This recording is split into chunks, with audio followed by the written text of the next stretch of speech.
బాబా వంగ బల్గేరియాకు చెందిన ఓ గుడ్డి మార్మికురాలు. 9/11 ఉగ్రదాడిలో Brexit, Diana రాణి మరణం, బరాక్ ఒబామా అమెరికా అధ్యక్షుడవుతాడని ఆమె చెప్పిన మాటలు నిజమయ్యాయి. ఆమె 1996లో చనిపోయింది. ఇప్పటి వరకు ఆమె చెప్పిన జోస్యం 85% మేరకు నిజమయ్యాయి. ఈ ప్రపంచం 5079 వరకు కొనసాగుతుందంది. ఆమె వాంజేలియా గుస్టేరోగా జన్మించారు.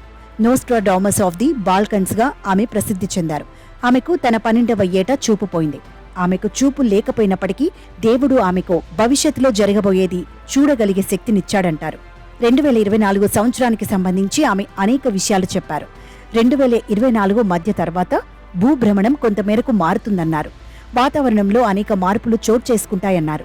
ఒకవేళ బాబా వంగ జోస్యం అనేది నిజమైనట్లయితే అనేక విధ్వంసకర ఘటనలు చోటు చేసుకుంటాయి. ఒకవేళ భూమి సూర్యుడికి దగ్గరగా వెళితే రేడియేషన్ పెరుగుతుంది, ఉష్ణోగ్రత పెరుగుతుంది. మరోవైపు భూగ్రహం సూర్యుడికి దూరంగా వెళితే చీకటి గంటలు పెరుగుతాయి. మంచు యుగంలోకి మనం వెళతాం. ఇదివరకు ఎన్నడూ చూడని సౌర తుఫాన్ 2024 చివర్లో మనం చూస్తామన్నారు.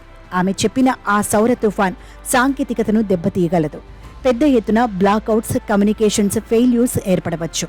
కానీ విని ఎరుగని రీతిలో ఒక అగ్రరాజ్యం మానవత్వాన్ని వదిలేసి ప్రజలపై జీవాయుధాల పరిశోధన చేస్తుందని, దాని ఫలితంగా వేలాది మంది చనిపోతారని బాబా వంగ తెలిపింది.